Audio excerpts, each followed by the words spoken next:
What's up? It's Mike Mal, and you are listening to the Athletor Podcast, where we dive into the processes, mindsets, strategies of some of the most successful athletes and coaches from all walks of life. Athletor Podcast coming at you. Tom Houck, Claw Wrestling, coming on the podcast this week, talking all things Claw.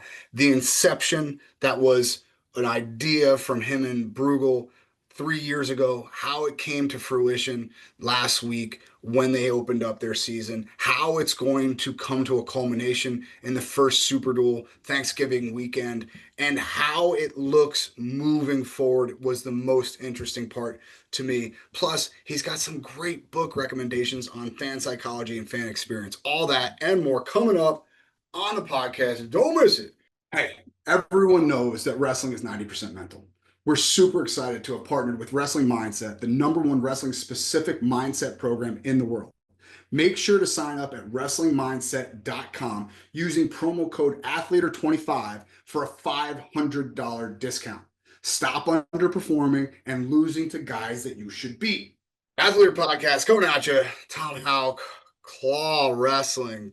Claw Wrestling. It has a nice little ring to it, man. All the conversations that we've had over the years and all the conversations about Claw and its earlier iterations and the amount of time you've been working on this, I don't think people know, Tom, just how much goes into starting what hopes to be the first legitimate professional league in wrestling. You know, like everybody's tried in the past. I mean, you could talk about Real Pro Wrestling, you could talk about Aegon, you could talk about all these different things that were going on, and they all seem to peter out, and it's not easy. What do the people not know that is the hardest part about starting this stuff? Well, thanks for having me, Mike. I think wrestling people, at least, like, we get a lot of questions about Claw, and it's often focused on rules, maybe how the teams work and the draft. Hardly anybody ever asks about the business plan. Yeah. And it all starts with the business plan, coming up with a product that customers want, and then executing that in a cost-effective manner. So we've always viewed this as a business. We're people who love wrestling and think wrestling has great potential, but we have to view it as a business and make decisions that the business people would make. And so the marketing plans and just everything operationally that goes into it is so crucial. and to do all that stuff right, and to, you have to obviously recruit athletes and get venues and do productions. But ultimately, really the key for any league to succeed is going to be if we want wrestling to grow, can we create something that people who don't watch wrestling now want to watch? Mm-hmm. And so that probably means not doing the same old thing that's been done in the past. And then how can we reach them in a cost-effective manner? Because if we can reach them in a cost-effective manner and grow the audience, that's really the golden goose for wrestling. That's what has to happen. So it's hard for us on social media. People, wrestling people will criticize some things because it's not what's been done before. It's not, wrestling people already like a lot of the stuff about wrestling, right? So if we just appeal to them, we're not going to appeal to anybody else. So I think that's the hardest thing. There really is, as you said, so much that goes into it operationally. You've been working on this for close to 3 years now. Over 3 years. Over 3.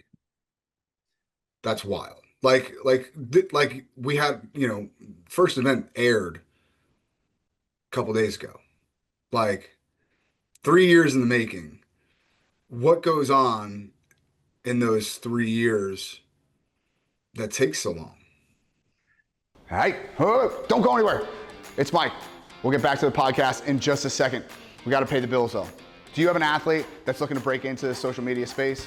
we at athletorlive.com have a brand new in-depth tutorial done by none other than Caden Henshaw. If you don't know who Caden is, he's not even a Division I wrestler, yet he's got hundreds of thousands of engaged followers. Learn how to create engaging content, grow your followers, and open up new opportunities in the NIL space.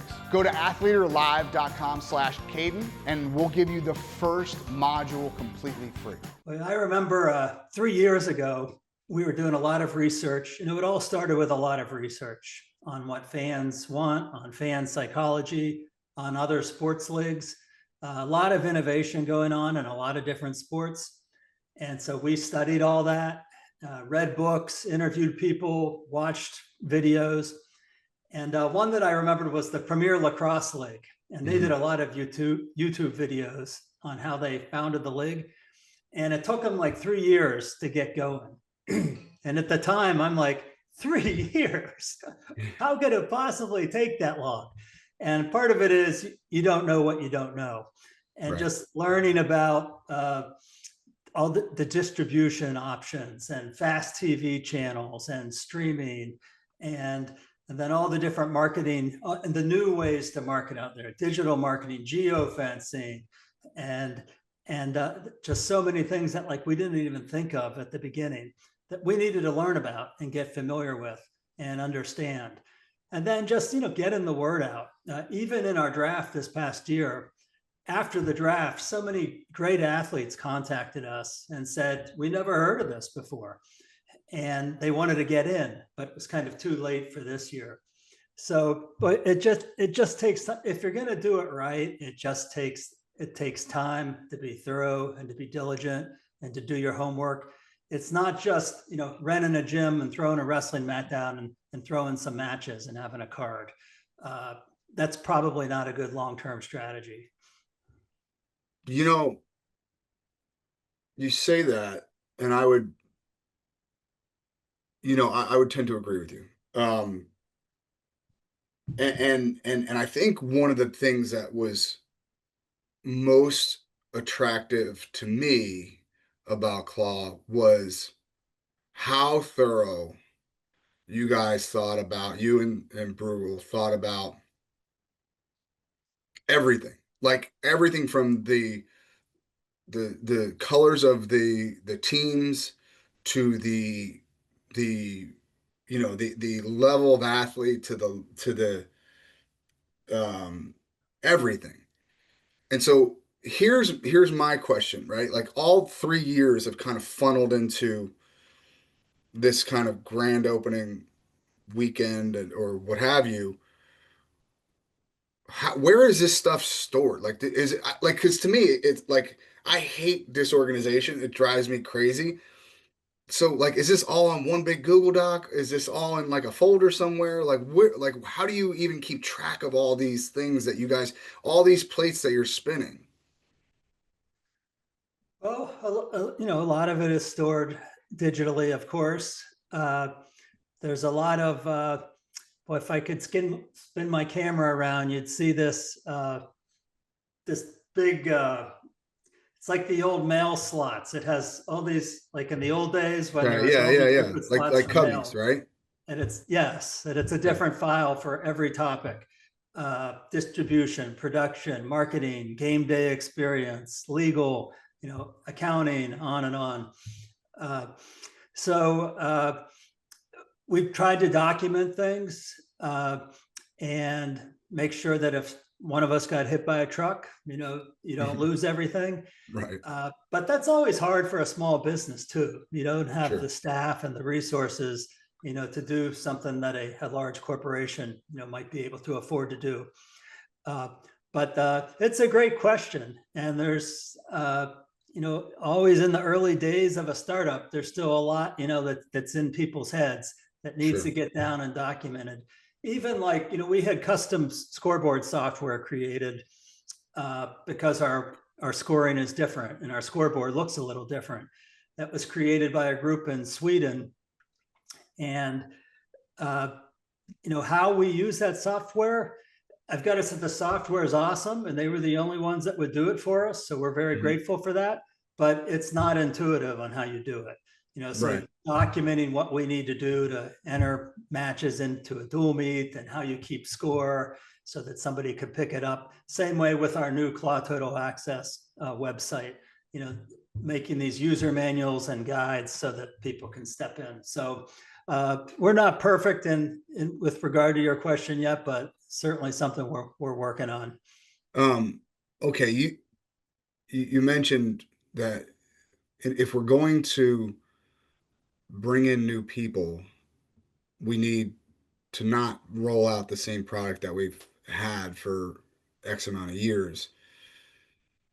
What was the most critical point in some of the rule, not changes, I shouldn't say changes. I mean, it's still takedowns and turns and whatever, but the amendments to the rules that was like what had to be first? Like what aspect of the sport did you want to accentuate with claw first?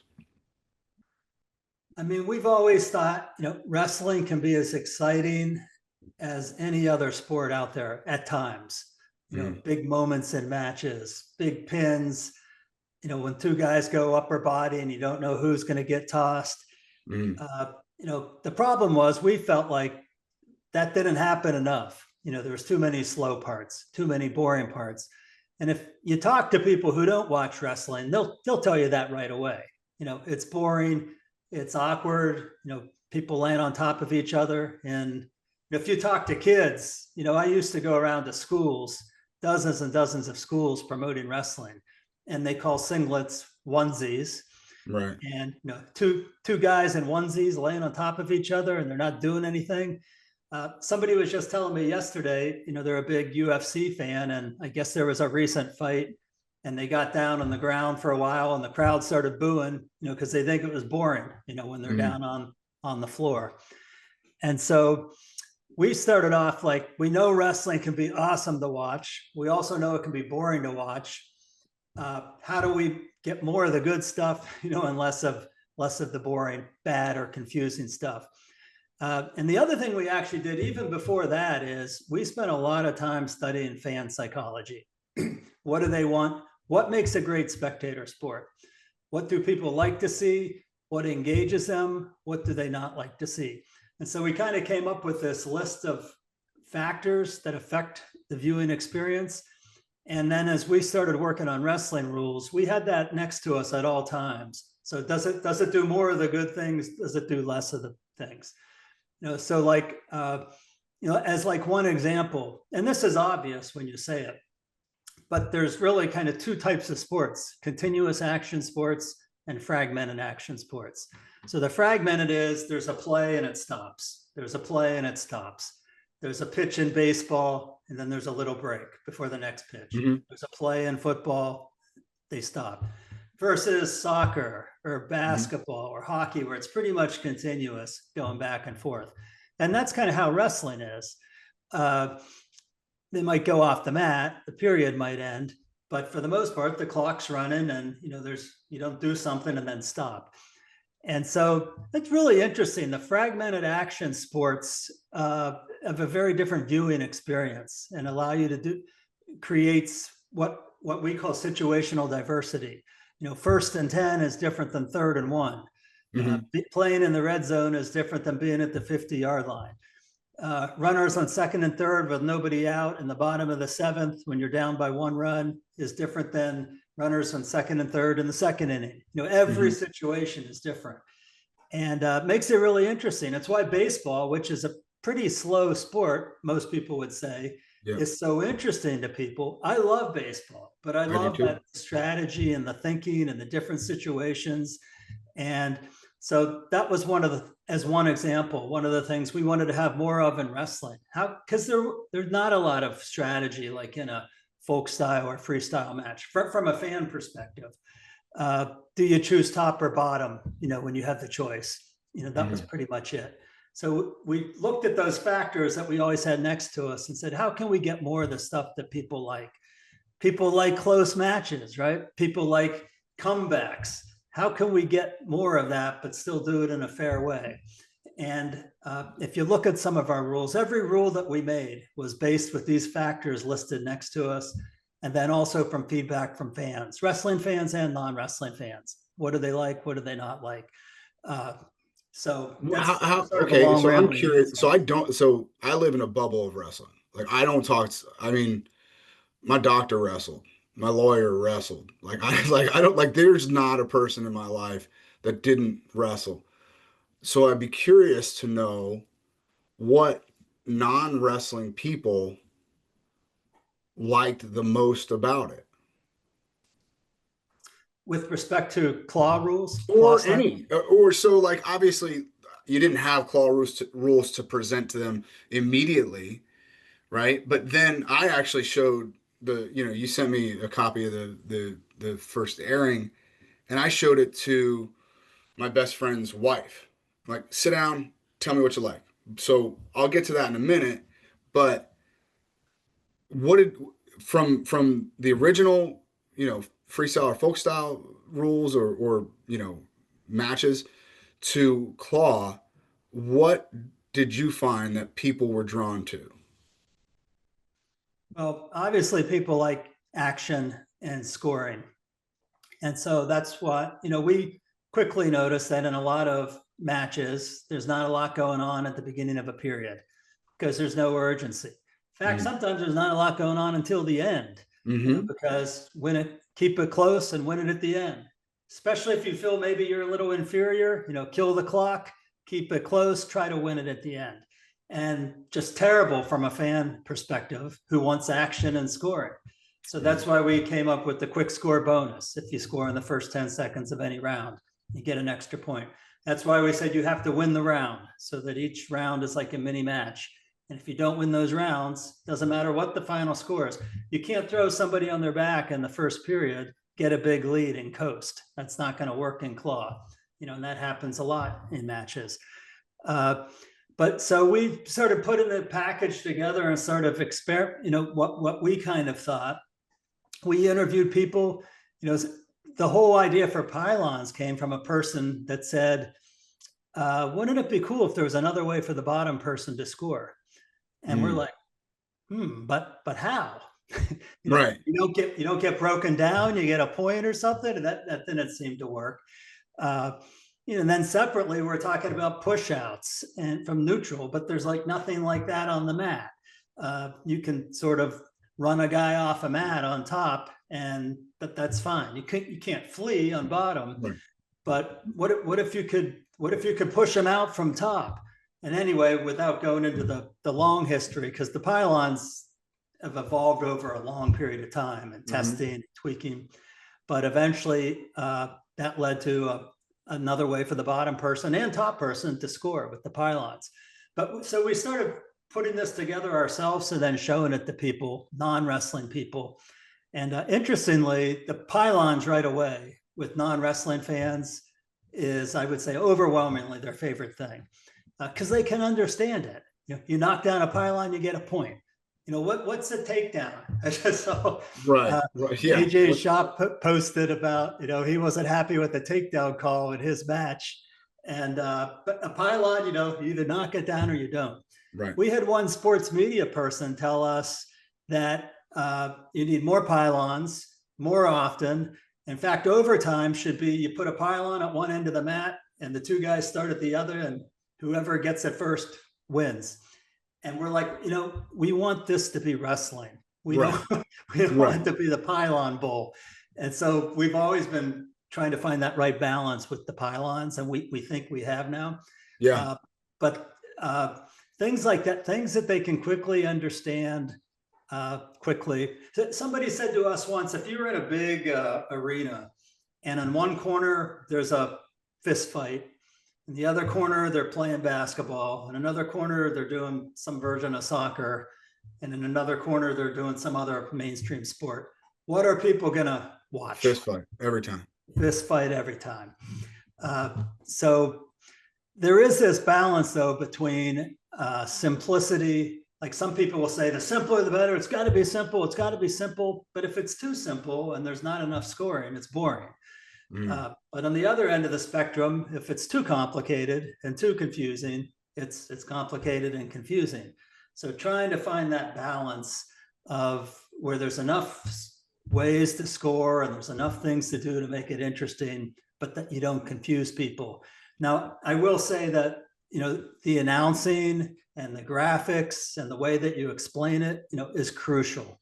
And so definitely wrestling people in general, we find when they watch this for the first time, it takes a match or two, to get used to the rules. Four matches. No, it took 4. I mean, being completely honest. So it took her 4 to start really understanding and enjoying it. Now, again, she doesn't have a wrestling mind, right? Like, so her brain doesn't go, well, that's very simply a takedown and blah, blah, blah, blah, blah. But because it was explained well, Shane did a really good job in the moment of explaining the rules to the best of his knowledge. And don't forget, like, she's watching this at my house on Sundays where there's a million kids running around and like it's hard to hear, right? So she wasn't like locked in. She took her 4 matches, so maybe she is locked in. It takes her 2 or 3. But yeah, I think the rules are.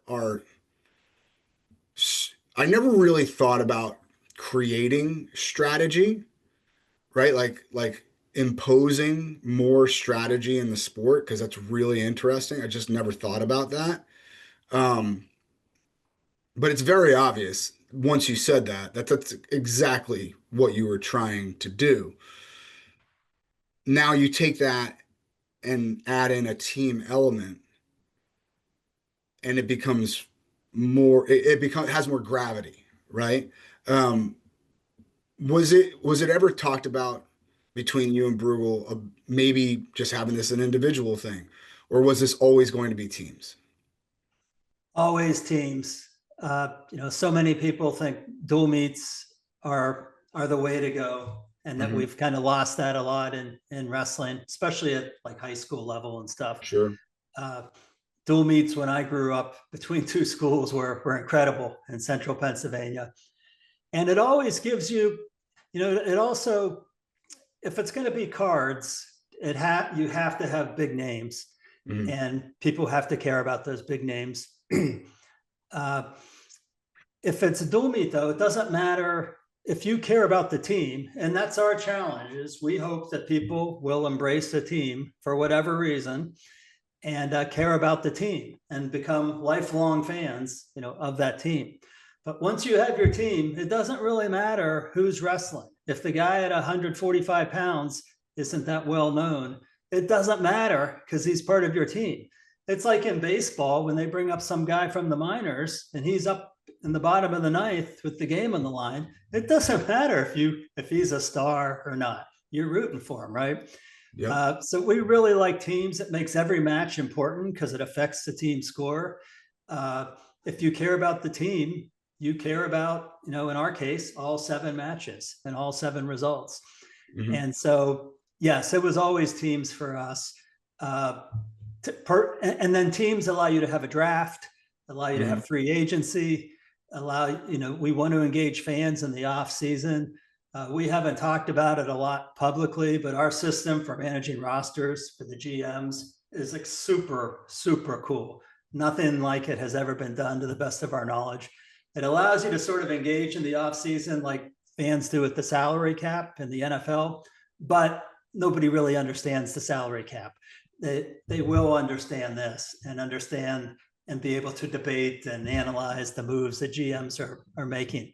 So we've kind of been saving that until after this first season. But so teams for a lot of reasons: the off-season engagement, the dual meet experience, having a league, having a schedule, and then the statistics, leaders, at different points along the way. We're going to start rolling out our statistics this week. New statistics that have never been seen before in wrestling. What? I know the answer to this question because I love this stuff, but I just want people to hear it because it's awesome.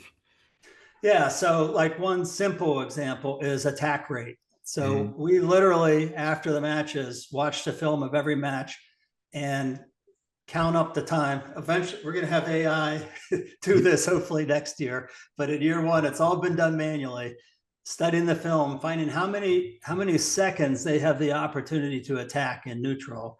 and then counting how many attacks they have. And then we also rate the attacks on a scale from 1 to 10 to come up with a quality shot rating. So do they shoot, or they get it in deep, or are they just, barely touching a leg? But what we're able to do is determine, like, we haven't announced it yet. I don't have it right here, but out of our first week, opening week, Ethan Rotundo of the Cicadas had the best attack rate out of all 4 teams. He shot once every 12 seconds. And so the lower the number, the better, right? There's other guys that shot once every 2 minutes and probably had some stall calls on their stats as well.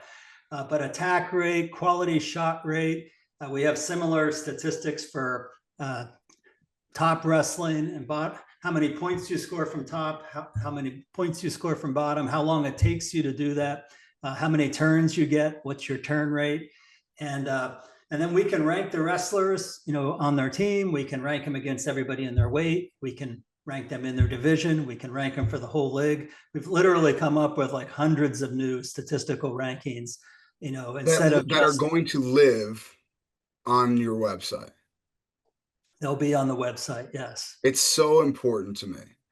It's funny. I used to tell people all the time, box scores for baseball. I love baseball, right? We've talked baseball a ton. Box scores are so important to me, right? Like I want to be able to,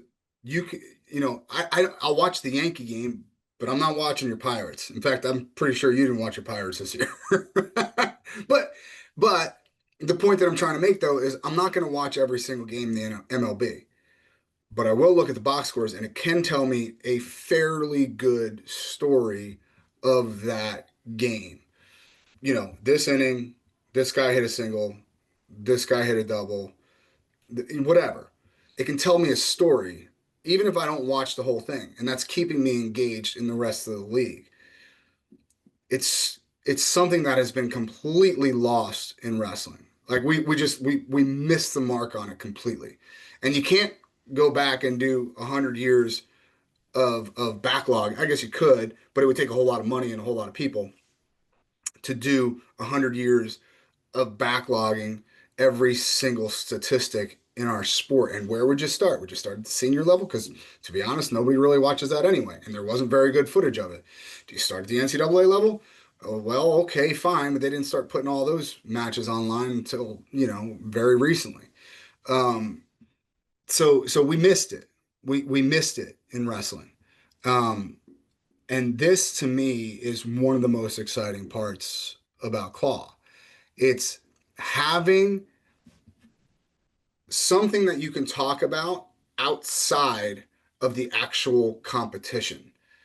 It's something that you and your friends can talk about that builds interest outside of actual competition, right? Like my buddy called me last night to talk baseball stats. Like we rambled on the phone he's from back east, and we were just talking about the Yankee season, and the Yankee season's over, right? There's only 2 teams playing now, but we're still talking about the Yankee season. And that's a really big deal, Tom.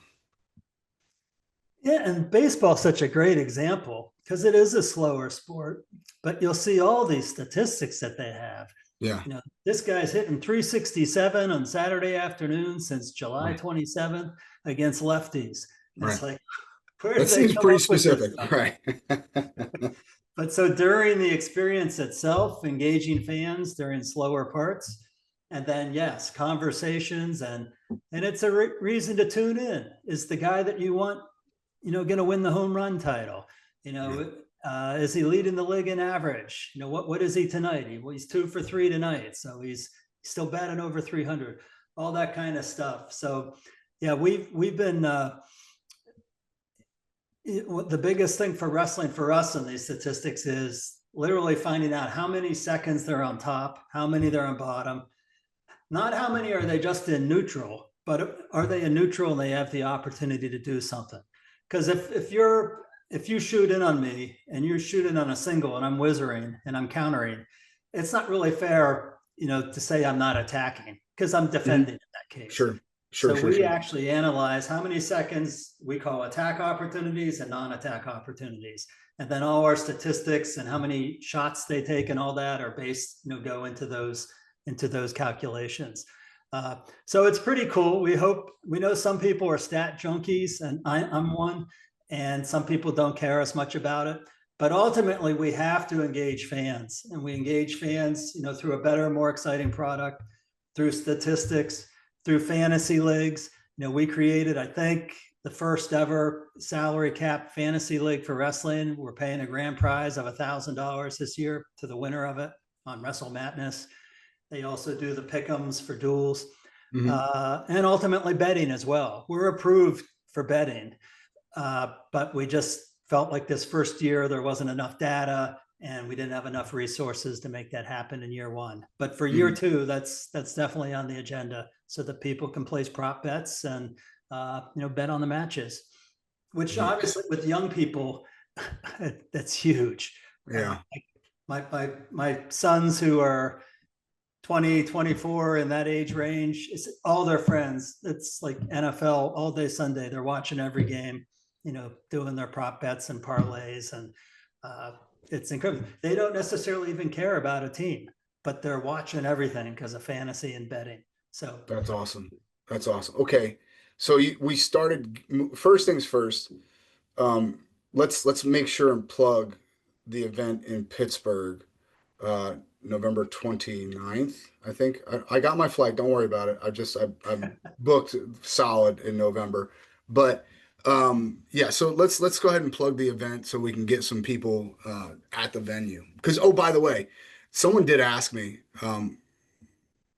we didn't sell tickets to the first event, right? This was an invite only.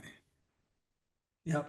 So, but we will be selling tickets for Pittsburgh. So you can go ahead and how they get tickets and where it is and stuff like that. Yeah, Pittsburgh, November 29th. It is Thanksgiving weekend, but it's Saturday. So anybody within driving distance of Pittsburgh, we'd love to have you there. It's going to be a really cool event, we believe, at UPMC Cooper Fieldhouse in downtown Pittsburgh.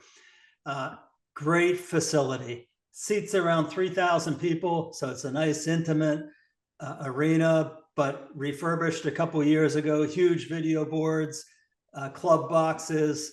It's just a great venue. And yes, the top two teams will be there. We're going to start with a red carpet show. And the athletes and you, Mike, and Shane and Mike McMullen, everybody, you can get decked out in your best suit. And I'll wear my good Chuck Taylors. Be on the red carpet. And we're going to have a clinic beforehand with some of the Claw athletes, the professional athletes from Claw. And there'll be a free clinic for ticket holders. And then we just want it to be a really special event to crown the first ever Super Duel. It's called Super Duel 1 champion of Claw. But tickets just went on sale. You can get them on our website, wrestleclaw.com. There's a tickets tab at the top, and it has all the details for you and the link to get the tickets. That's awesome. Okay. So we talked about the past. We talked about the present, which is the upcoming Super Duel, which hasn't been determined yet, right? So we still have a couple more weeks of the season. Let's talk about the future. One of the things that's cool to me is we talked about how 3 years it took you to funnel all this stuff into this next couple of weeks, really, right? But what's even more interesting to me is the other end of the spectrum where everything's funneled into this one season, and then assuming things go well, it could blossom out into some really, really cool stuff. The stats being one of them. Having AI take care of all those stats for you. That's exciting to me too, right? But another thing that's really exciting is like ownership of the actual franchises, right? Like you said cicadas versus, I don't remember the other team that you mentioned, but what if those cicadas were based in South Carolina and they had an owner that was based in South. Now they're the South Carolina Cicadas and whatever. So talk to me a little bit about how you envision that going and other things that this can blossom into. Well, it's interesting. Yes, we would love to have local ownership of different franchises. We started off with the league owning all the teams because if you look at the history of professional sports teams, Same way. They just picked the wrong city so many times, and then you got to move to a different city. I mean, the NFL, the MLB, NBA, NHL, all of them. So we kind of wanted to avoid that. We didn't know what cities we should try to base out of. And so we said, let's have 6 non-geographically based teams, and then try to find out what cities will support it and who want something like this to be based there. We've already had some discussions with people in cities who are interested in buying the rights to a franchise. It didn't happen yet. It's real interesting, Mike. We talked to a lot of people in the wrestling community and a lot of donors in the wrestling community who give a lot of money to wrestling. And there's just great skepticism that any professional league can work in wrestling because it never has. You talk to sports media people who aren't in wrestling, and they're like, why isn't there a professional wrestling league? Yeah. It's a mainstream high school American sport, popular around the world, and there's no professional wrestling league. How can that be? So they're like much more receptive. But we've largely thus far talked to wrestling people. And so everybody's kind of like, we need proof of concept. We need to see the end product. And you can explain the vision and you can show them tapes of our old matches. And it's just like a lot of people just don't have vision. They can't see it, until it's literally right in front of them. So this first season is huge for us. We are still in the process of raising money. And part of that raising money could be selling franchises to local groups.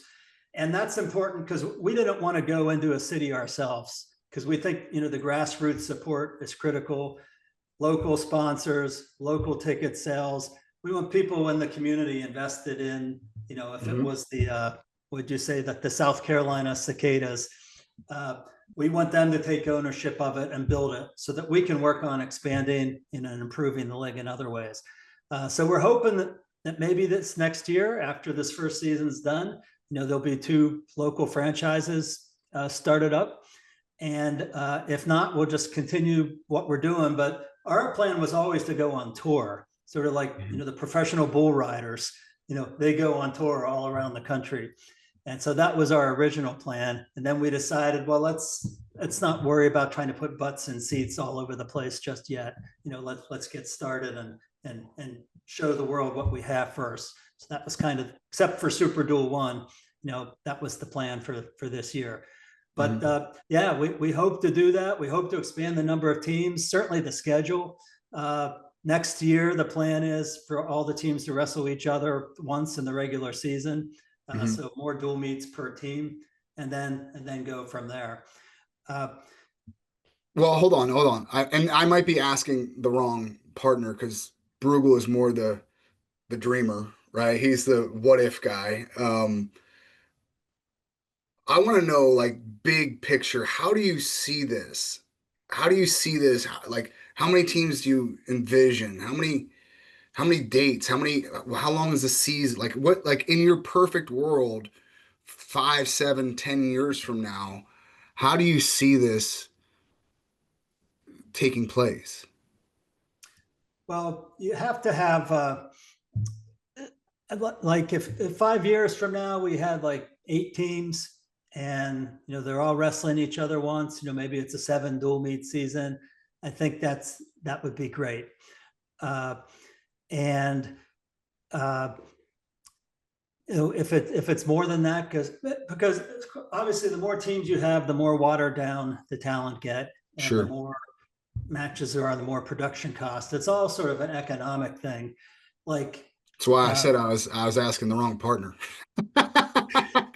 Bruegel would be like, that'd be 32 teams, and we're gonna be fine, Well, and eventually, maybe you could have that, but Yeah. I mean, we think more realistically in the next few years, Mhm. if there was a couple more franchises, like 4 teams in a division would be cool instead of 3. And, they only wrestle 3 dual meets each this year. So it's kind of the bare minimum, for a league to be able to call it a season. So we'd like to increase that to 5 duels next year. And then, 7 or maybe up to 10 in future years. But I think more than just expanding the men's professional league, we're very interested in the Claw brand overall. We think the Claw brand has tremendous potential. And we think that because we're hearing from a lot of high school and youth coaches that their kids love it. The kids want to do it in practice all the time. And it's just more fun. It's more fun for the wrestlers. I mean, even the senior professional men's, they're like, this is the best style. This is so much fun. This is so much more interesting. There's so much more strategy. And so kids obviously love the pylons and the quick score. And so we really see that the Claw brand, a lot of people think of it just as this men's professional league, but there's so many opportunities. We want to do something for women. We want to have a college league. We want to have a series of youth and high school tournaments, sort of like the MAWA tournaments, district or regional tournaments all around the country. And it rolls up into a national champion, of Claw style wrestling. And then there's merch and there's camps. And so the Claw brand, which represents, this Claw style of wrestling, which is just faster paced, more engaging, more fun wrestling, still wrestling, but, just everything that I just said. So to me, that's the future. And also doing different formats. Like we've talked about, I mean, this is kind of a fun one. This thing we call the half-ton challenge. And it's where you get 6 guys and you get 1,000 pounds. And anybody can weigh whatever they want, but the 6 guys have to weigh under 1,000 pounds. And then you wrestle basically a duel against another team. And one team sends their guy out, the other team can send out whoever they want. So you don't know who you're wrestling. And so if you send out your lightweight and they send out their heavyweight, now we might have like one veto or something. We don't want to do that match, but not too many. And so that's just part of experimenting and innovating. And maybe that's a dumb idea and will never work, but we need to create year-round content. And we need to expand this beyond, just the 6 or 8 or 10 teams or whatever, because we're really excited about the men's professional league, but we're really excited about all these other things. It's just kind of one step at a time. We got the centerpiece, the linchpin is what we're doing right now. So we got to make sure we do this right and get off to a good start. It makes me proud every time I get to talk to you guys that I get to be a part of it. Truly, because I just don't think you understand how little thought was ever put into these. It's fun. I almost got into a fight in my own kitchen one time. I'm not kidding. And Eli, you're out there, and he had a lot to drink. But he was like, "It's so easy." I'm like, "You don't get it. It's so hard. It's the opposite of what you're saying." Every single thing has been thought about and mulled over and thought about again. And I appreciate what you guys are doing, and it's sorely, sorely needed. But Joel, unless you have anything else, let's get to our sprint. Bring it home. Bring it home. The man says, "Bring it home." We're going to bring it home. All right, Tom Houck. Don't think too much about these questions. Just fire away. You ready? All right. Best wrestling shoe of all time. Well, my favorite was, and this is before your time, Mike, before Asics, I think the company used to call them Tigers. Yeah, Onitsuka Tigers. And I had a red pair of Tigers. When I was a kid, it was black or white shoes. That was it. That was it. And these red Tigers came out and I just loved it. I don't know if they're the best quality or not, but they're always my favorite wrestling shoe. That's all that matters. Okay. You said you guys put in a lot of research and time and invested your time into books and reading about some of the fan psychology. Can you recommend a book on fan psychology for people to understand where you guys were coming from? Well, the one that pops to mind right away, maybe because it's so much in the news right now, are any of the Banana Ball books. Okay. Because one is called Fans First, and Banana Ball's just blowing up. Blowing up. Blowing And up. They sold out Petco out here. They sold out Petco. It's I like awesome. Major League Baseball. Sure. Don't take Banana Ball seriously as a sport, but man, they know how to engage fans. They know they figure out what fans want and how to please them. And the stuff, and we say for Claw, we say before the match, during the match, it's a serious wrestling match of high-level wrestlers. But before, in between, after, we got a lot to learn from Banana Ball. So, yeah, Fans First, Jesse Cole.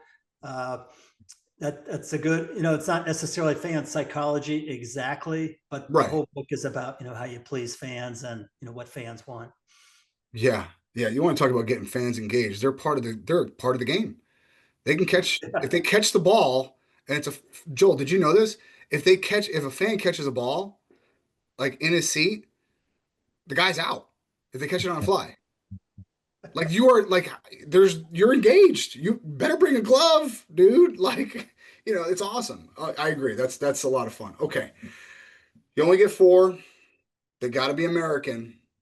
Who is on your Mount Rushmore of wrestling? Okay. Number 1 for me is Lee Kemp. Love it. And he doesn't get enough love because got 3. This close to being a 4-time champ. Yeah. Multiple world champ, would have been an Olympic gold medalist if we wouldn't have boycotted. Love Lee Kemp. And he was sort of my hero and idol, when I was a kid growing up. Sure. Real quick, Mike, he wrote me a letter. I wrote him a letter when I was in junior high asking him, what do you have to do to be great in wrestling? And he was at Wisconsin at the time, an undergrad, and wrote me a 3-page letter back with tips and advice, which I still have. It's hanging on my bulletin board. Do you really?